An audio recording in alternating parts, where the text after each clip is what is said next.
Bonjour. Bonjour, cher maître, cher Jean-Charles. Bonjour. Bienvenue au rendez-vous des transformations du droit. Toujours un plaisir. Vous nous rappelez ou vous nous expliquez qui vous êtes et ce que fait votre cabinet? Donc je suis Jean-Charles Simon, j'anime avec mon frère François-Luc le cabinet Simon Associés. Simon Associés aujourd'hui c'est un peu plus d'une vingtaine d'associés, c'est à peu près 80 avocats. Nous sommes présents dans 7 villes en France en propre. Le réseau Simon Avocat, c'est 17 villes supplémentaires, donc 22 villes où nous sommes présents aujourd'hui. Et une activité internationale assez soutenue puisque nous avons 24 alliances transnationales dans 24 pays et nous en sommes très fiers. Gros cabinet, gros réseau. Oui, cabinet moyen en fait, parce que il y a beaucoup d'autres gros cabinets, mais en tout cas un cabinet qui essaye d'exister aujourd'hui sur le marché.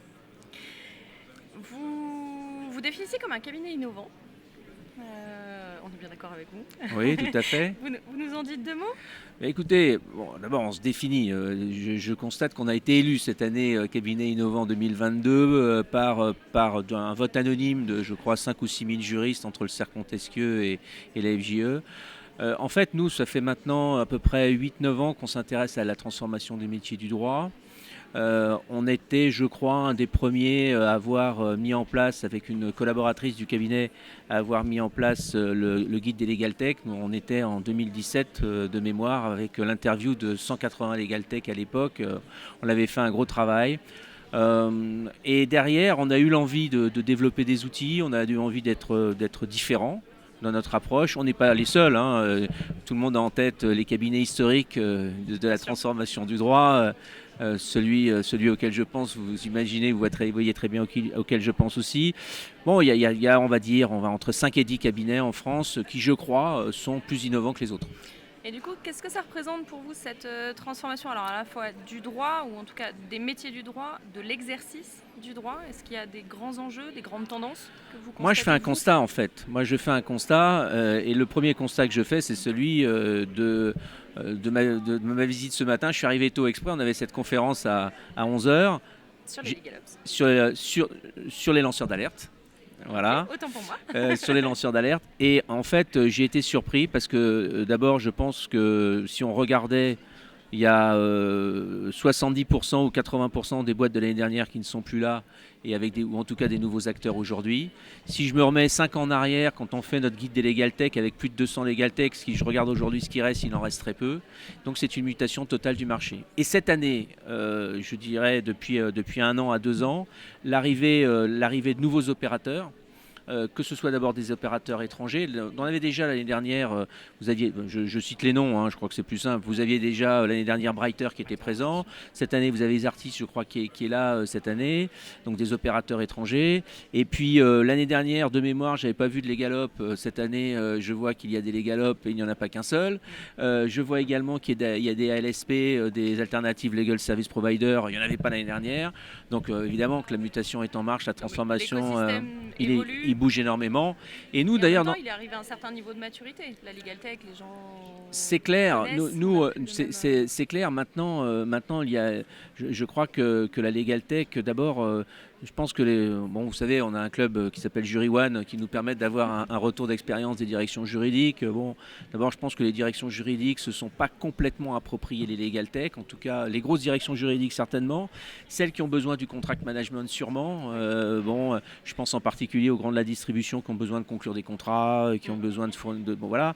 Mais enfin, il y a encore beaucoup de travail à faire, d'une part, et d'autre part, malgré tout, vous avez tous ces services qui arrivent sur le marché différents, comme je disais tout à l'heure, la LSP, les Legalop qui permet d'y voir un peu plus clair dans l'appropriation, dans l'implémentation d'une Legal Tech dans l'entreprise. Bon, c'est en train de bouger. Nous, on avait pris un peu les devants parce qu'on a créé des outils. Alors c'est vrai qu'on a essayé, alors on a beaucoup investi là-dessus, on a créé un outil mission RGPD qui existe maintenant vraiment dans le marché avec un éditeur lyonnais. Avec Séraphin, on a créé aussi un outil Legal Client Management. Bon, et là on va en annoncer un autre très prochainement. On essaye de donner ce service aux clients parce qu'on pense qu'aujourd'hui, l'outil dans la transformation du droit est évidemment essentiel et que l'outil va être au service d'une meilleure productivité, d'une meilleure efficacité, de meilleurs résultats pour que, enfin, et les directeurs juridiques ne m'en voudront pas parce qu'ils savent très bien ce que je pense d'eux et que je pense tout le bien que je pense d'eux, pour qu'enfin la direction juridique et les juristes dans l'entreprise soient considérés comme étant ceux qui créent de la valeur. Et je pense que l'outil numérique, il est là aussi pour ça, pour permettre aux directions et aux juristes de créer de la valeur, enfin pas de créer de la valeur, mais d'être un outil qui va leur permettre de mieux montrer comment créer la valeur et d'y consacrer du temps. Et les avocats ont évidemment tout leur rôle à jouer dans ce... Ah bah les avocats, il va falloir qu'ils bougent. Mais non, parce que les avocats, il faut forcément qu'ils bougent. Vous parlez à un cabinet, notre cabinet, nous on est présent dans 22 villes. Alors directement dans 7, 15 avec nos partenaires sous enseigne Simon, on est dans 22 villes. Je leur dis toujours, bougez, il va falloir bouger. Parce que, on vient de citer les noms, que ce soit le Legalop qui offre des outils, mais demain le Legalop il offre des outils, mais il proposera aussi des avocats, parce qu'il ne faut pas se leurrer, ils font ce travail-là aussi, ils orienteront une décision. On voit bien d'ailleurs que sur les Legalop, ne nous y trompons pas. Regardons, il y avait à peu près sur le marché 5 à 6 bons opérateurs Legalop qui étaient sur le marché. Allez, il y en a 4 qui se sont fait absorber par des grands comptes, par des grands de l'audit, du chiffre et du droit. Bon. Donc on voit bien où est la tendance, on voit bien comment les choses sont en train d'évoluer. Il faut que les avocats se réveillent. Il faut arrêter, je pense, de penser que il y a les avocats du judiciaire, les avocats du conseil. C'est pas bien. Alors bon, peut-être que dans certains, pour certains, c'est plus significatif que pour d'autres. Mais enfin, oui, certaines matières. Je crois qu'il faut essayer d'apporter notre service le plus largement possible. Mais pour ça, il va falloir qu'on bouge et il faut que les avocats s'approprient les outils. Ils s'approprient tout simplement. Et des outils, il y en a beaucoup, ils sont très bons. Et il faut qu'ils s'approprient et il faut qu'ils recrutent des jeunes. Parce qu'il faut dans les cabinets qu'on soit bien conscient. C'est pas moi j'ai fait de l'informatique depuis longtemps. Il y a quelques cabinets qui ont conscience de tout ça, mais il faut aussi qu'on ait conscience que c'est les jeunes qui vont porter cette transformation digitale. Aujourd'hui, vous avez OpenLaw, vous avez Adige, vous avez toutes ces organisations. Je vois maintenant il y a l'école des métiers du droit qui forme au LegalTech.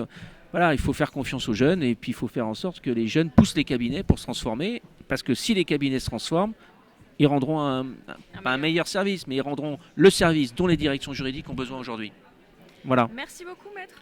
À bientôt. Merci et à très bientôt. Au revoir.